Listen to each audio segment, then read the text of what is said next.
उज्यालो Nepal party घोषणामा Kulman घिसिङले भने अब देशकै नेतृत्व गर्नुपर्ला जस्तो छ।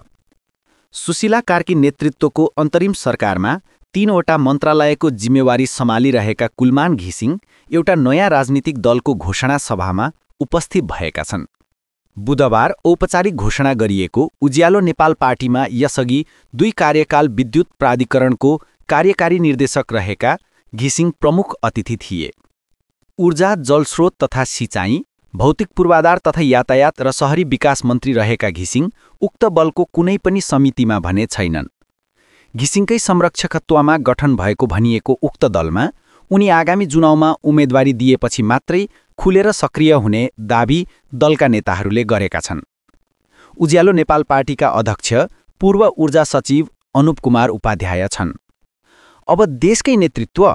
ऊर्जा मन्त्री घिसिङले उज्यालो नेपाल पार्टीमा आफ्नो आबद्धता रहे नरहेको बारे भने केही खुलाएनन्।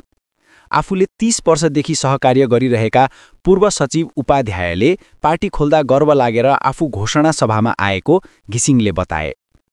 उनले विगत 8 वर्षदेखि आफू लगायतले चलाइरहेको उज्यालो अभियानलाई उपाध्यायले पार्टीमा रूपान्तरण गरेकोमा धन्यवाद पनि दिए।